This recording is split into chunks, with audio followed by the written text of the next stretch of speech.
earlier. And we all know, maybe not all of us, but those that are wise enough understand what a generation is all about. We know that a generation is 40 years. And from 1965 to 2005 was a generation. This is the house I grew up in. 2116 Feliciana Street.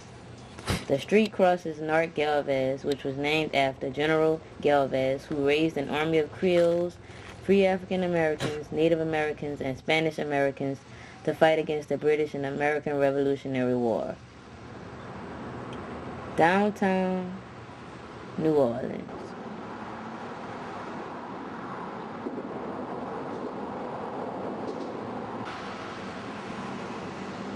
The Ninth Ward. The 9. 5 plus 4. The Mighty 9. Home of the Desire and Florida Projects.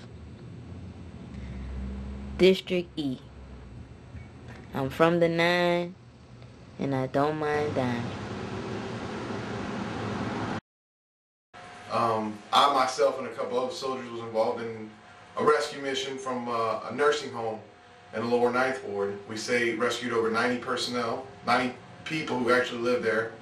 We only lost 2 elderly people, they died. Not to mention probably roughly 20 more people that lived in the lower 9th Ward at the same time. It was total devastation.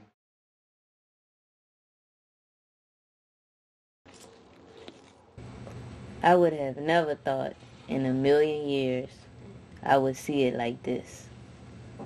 I've heard the stories of the hurricanes to pass, the damage, the destruction, the lives they took, especially Betsy, which devastated the same majority African American neighborhoods as Katrina 40 years ago. The stories, how my grandfather used porch steps as a raft to get his family to safety. I was 10 years old when Hurricane Betsy came through. We was living on Feliciana Street, where my parents' house was still there. And I remember that as we got up in the attic, the water had started getting higher, and my dad and my oldest brother, Ada Ray, he had went down the street, and somehow somebody's porch was floating off, and he brought it back, and that's how come we got out of the neighborhood safely. We floated on this porch, which my dad made out of a raft, and it was a wooden porch. Never had my family been separated from each other and their homes this long. My folks made it out early before Katrina hit, remembering what they had endured in the past. Never been a time before that my family, my children, has been scattered all over the country. It really has taken a toll on us because we long to see each other and you just can't jump up. The gas is so high. My mom lost everything in this storm. She had about 10 feet of water in our home, lost everything, pictures, everything. But I just thank God I had a vehicle to get her out of there because she would have drowned if she would have stayed. Everything's gone, but there is life. The Lord, we know that the Lord is going to provide. He is providing for her. I'm 83 years old. I've been through Betsy. I made it through Katrina. I lost everything I had, but I thank God I'm still alive. God bless everybody. Miss Carol Lewis Simmons. And I'm 61 and a half. I was in Betsy in 1965. I was married 3 weeks when Betsy came. Lost everything. I stayed on top of the Claiborne overpass during the whole storm. And but we did live. We lost everything, but we have our lives and we started all over again. And now for Katrina, I just thank God that I got out in time. I left that Saturday, got my mom and everything, and we got out of here and went on to Ozark, Alabama. First came back, I had to report back because of my job. And I came back and actually I had nowhere to live. My first reaction was I started to cry, and I came back at the end of the weeks day, later. the job put me up in the dormitories, and I was able to live there for 2 weeks. And then they wanted us to pay $1,200 rent. I didn't have it, so I had to move out the dormitories and had to come and live in The hotel, uh, because I came back. the Gutty house. Just Lived as in the a Gutty word of God house. teaches us that the children of Israel wandered in the wilderness for 40 years. That was the generation.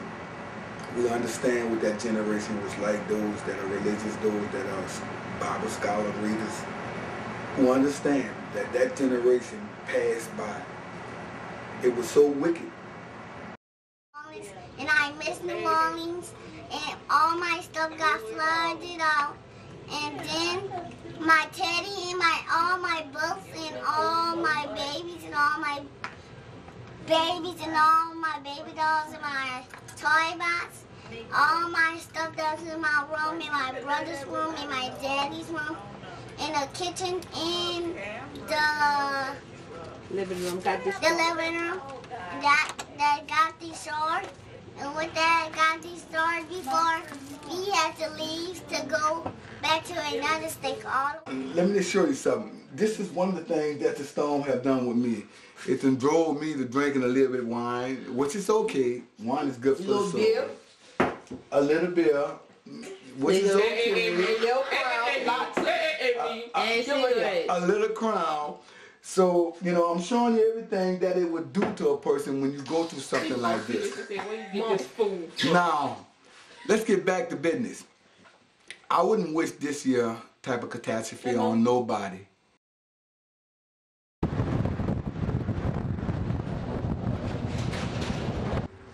Sergeant Earl Carter with the Louisiana National Guard. It was unbelievable how the water rose so quickly. It was like 20 feet around here. We had to push up the power lines in small canoe boats. It was like 20 feet around here. I mean, I've been over to Iraq, and I still can't believe this happened. Hurricane Katrina. But never have I heard stories like these. And they don't stop. And we lost everything we had. On top of that, Mama, my dear grandmother, she lost everything.